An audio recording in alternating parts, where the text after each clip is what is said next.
Hello à tous, ce matin on est chez moi. Je voulais un petit peu prendre du temps pour vous partager une habitude que j'ai prise depuis maintenant quelques mois, une petite routine matinale. En réalité, il y a maintenant un peu plus d'un an de ça, une amie à moi m'a parlé d'un bouquin qui s'appelle le Miracle Morning. Et en janvier de l'année passée, j'ai commencé à le lire. Et j'ai commencé à mettre un petit peu en place une routine matinale chaque matin. C'est vraiment juste la logique de prendre un petit peu de temps pour soi le matin. Donc de se lever 1 à 2 heures avant son réveil habituel pour prendre du temps pour soi. Alors avant, quand on m'avait parlé de prendre du temps pour soi, je m'étais dit mais pourquoi faire? Parfois on n'en ressent pas vraiment le besoin, on est bien dans son quotidien, donc on se dit mais pourquoi je vais prendre du temps pour moi? Mais en réalité, quand on prend du recul, dès qu'on se lève et qu'on part au travail ou qu'on commence à vaquer à ses occupations, toute notre journée ou la majorité de notre journée, c'est pour prendre du temps pour les autres. Donc par exemple, moi j'étais employé pendant près de 3 ans et la majorité de ma journée, c'était réunion avec d'autres personnes ou bien faire des tâches qu'on m'avait demandé de faire. Donc c'est toujours pour les autres ou avec les autres. Mais quand est-ce qu'on prend vraiment du temps pour soi? Quand est-ce qu'on prend vraiment le temps d'être en réunion avec soi-même? Et donc les avantages sont multiples. Ici dans le bouquin, l'auteur il parle vraiment de 6 étapes à pratiquer, vraiment soit en 6 minutes si on a très peu de temps, ou aller jusqu'à 1 heure ou 2 heures pratiquer ces étapes. Et moi j'adore la routine matinale parce que ça permet vraiment de bosser sur son bien-être, de bosser sur son épanouissement personnel. Et en réalité, Jim Rohn dit que ton degré de succès ne dépassera jamais ton degré d'épanouissement personnel. Donc si tu veux atteindre des niveaux supérieurs dans ce que tu entreprends, il faut d'abord bosser sur toi, plus que bosser sur ton travail en lui-même. Donc ici, les 6 étapes, je vais un petit peu vous en parler. Moi, le matin, je me réveille, je prends un grand verre d'eau, je descends, je me pose ici comme aujourd'hui, et je commence la première étape. La première étape, c'est les affirmations. Donc je lis, j'ai noté quelques affirmations dans un carnet, et je lis ces affirmations. Alors les affirmations, le pouvoir des affirmations, c'est que ça permet vraiment de créer de nouvelles croyances. Ou plutôt d'abolir certaines croyances limitantes qu'on avait par le passé, d'augmenter sa confiance en soi. Et moi j'aime bien les affirmations parce que ça permet vraiment de créer une nouvelle réalité, d'élargir sa vision, relire ses objectifs le matin. Le deuxième aspect de la routine matinale que j'applique, c'est plutôt de la visualisation.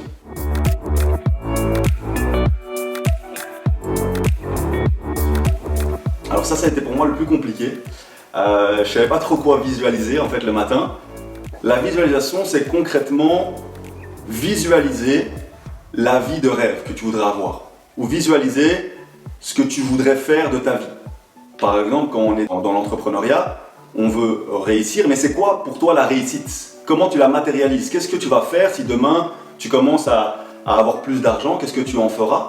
Mais la visualisation, c'est aussi vraiment se visualiser dans la journée même. Donc visualiser les tâches que l'on a à l'agenda ce jour-là et se voir les réaliser avec plaisir, avec facilité, dans le fun, sans trop de stress, sans trop de pression. Donc ça c'est un peu la visualisation.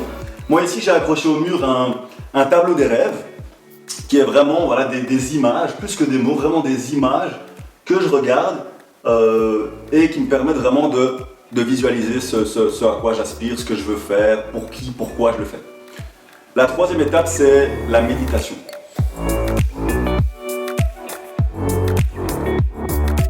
La méditation, concrètement, c'est vraiment de faire silence et d'être là dans l'instant présent. Et des 6 étapes dont l'auteur parle, pour moi, ça a été vraiment ma préférée. C'est celle que j'applique tous les jours. Parfois, je n'ai pas le temps de faire les 6, j'essaie de tout le temps faire les 6, mais s'il y en a une que je ne rate pas, c'est vraiment celle-ci. Parfois, ça peut être juste 1 ou 2 minutes, prendre du temps pour être dans l'instant présent. Alors, il y a des méditations guidées, où tu t'assieds et t'écoutes un petit peu une personne qui t'explique un petit peu bosser sur ta respiration. Et il y a des méditations où là tu pars vraiment tout seul pendant 6 à 10 minutes, essayer de penser à rien ou justement d'être dans l'instant présent. Et en fait la méditation, le vrai pouvoir, c'est d'après être dans de la méditation permanente. C'est ça qui est un peu compliqué, c'est de chaque fois dans ta journée parvenir à revenir dans l'instant présent. Parce qu'on est toujours dans le futur, dans le passé, en train de penser à ce qu'on va faire après. Reviens et sois ici et maintenant. Ça c'est le troisième point. Le quatrième, c'est de la lecture.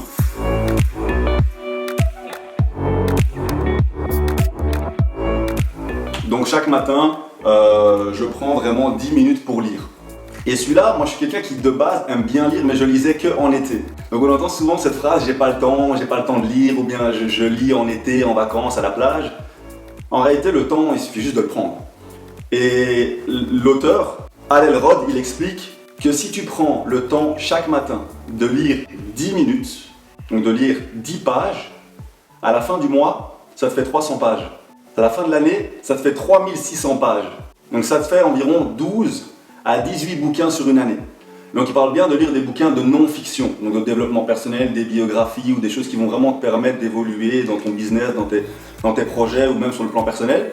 Mais t'imagines 12 à 18 bouquins sur une année, en un an, la personne que tu peux devenir, si tu commences aujourd'hui, dans un an, le savoir, les compétences que tu peux acquérir en un an, c'est juste un truc de dingue. Donc voilà, chaque matin j'essaie de prendre 10 minutes pour lire et ça me permet vraiment d'avancer. J'ai lu depuis maintenant un an pas mal de bouquins, dont celui-là qui a été le premier, qui a été l'initiation de ces bouquins que j'ai lus.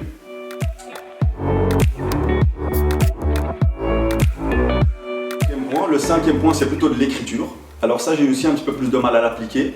Mais en réalité, l'écriture, c'est vraiment de prendre 5 à 10 minutes pour écrire comment tu te sens ce jour-là, ou ce que tu veux faire, tes objectifs du jour. Ou bien, en fait, je me suis rendu compte que la puissance de l'écriture, c'est que ça te permet de sortir des choses de ton esprit. Donc, c'est-à-dire qu'une fois qu'ils sont posés à l'écrit, ben, ça te permet vraiment de pouvoir passer à autre chose. Admettons, je sais pas, tu nourris des regrets, ou tu voudrais améliorer une situation. Parfois, tu n'as plus aucun impact sur cette situation, donc tu la poses, tu écris ton sentiment par rapport à ça, tu écris tes émotions, ça te permet de sortir, de te soulager d'un poids, et tu passes à autre chose.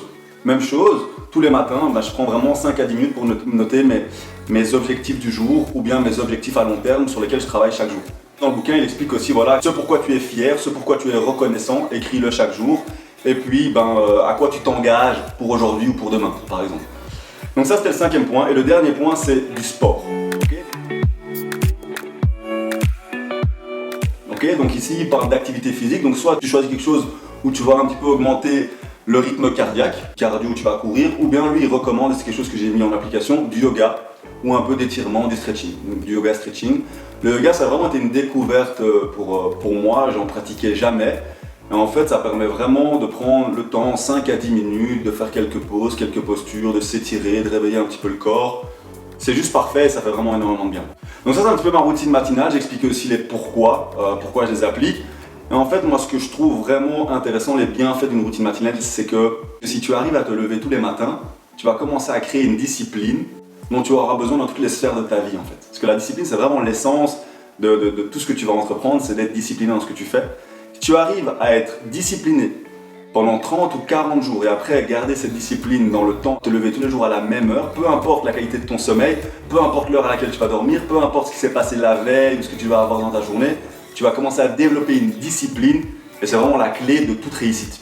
Ça, c'est vraiment le premier point. Le deuxième point, c'est comme j'ai dit, c'est de pouvoir prendre du temps pour soi parce qu'en fait, on se rend compte que si on ne le fait pas le matin, quand Parce qu'après, on est littéralement emporté par sa journée. On ne sait pas de quoi va être fait la journée. À midi, quand tu es dans un environnement de travail, c'est pas possible de prendre 15 à 30 minutes avec tes collègues, le temps de midi, c'est compliqué. Une fois l'heure du midi, c'est à midi, une fois c'est à 13h, donc c'est jamais vraiment exact. Et le soir, pour peu que tu aies des obligations, tu dois aller faire les courses ou faire à manger, ou si tu as des enfants, ou peu importe, ou que tu vis en famille, c'est compliqué de trouver un moment où on va respecter ton intimité, où tu vas pouvoir vraiment être seul pendant 1 heure à 2 heures parfois. C'est compliqué. Donc, si pas le matin, quand? Donc c'est vraiment prendre du temps pour soi. Et moi, pour moi, les deux effets principaux, j'étais pas quelqu'un de spécialement stressé au quotidien, mais j'ai vraiment vu un effet sur mon état de stress général. Donc comme dit, j'étais pas quelqu'un de stressé, mais tu te sens vraiment que les jours où tu fais ta routine matinale, alors peut-être pas le jour 1, mais après 30 ou 40 jours, que tu commences vraiment à être apaisé. T'es là, quoi. T'es bien, t'es dans ta journée. Comme je l'expliquais parfois à une collègue, j'avais l'impression de passer à travers ma journée, mais positivement. C'est-à-dire que je passe dans ma journée sans problème, tout se passe bien, et s'il y a un problème, tu relativises, et tu vois une diminution de l'anxiété de façon générale. Ça, c'est vraiment les bienfaits qui sont mis en avant dans le bouquin et que j'ai pu expérimenter. Et puis, moi, je le recommande. À la fin du bouquin, il dit de l'offrir à 2 personnes que tu aimes. Je l'ai offert à 4 ou 5. Pourquoi je le recommande? Parce que je trouve qu'il est très facile à lire. C'est écrit à l'américaine. Donc c'est vraiment des phrases simples, des paragraphes, c'est espacé. Et puis, bah, c'est une belle initiation au développement personnel. Parce qu'il y a souvent des petites phrases de développement personnel au début des chapitres qui vont, je pense, parler à tout le monde et qui sont assez faciles à comprendre et c'est assez agréable à lire. C'est limite romancé, donc c'est vraiment bien.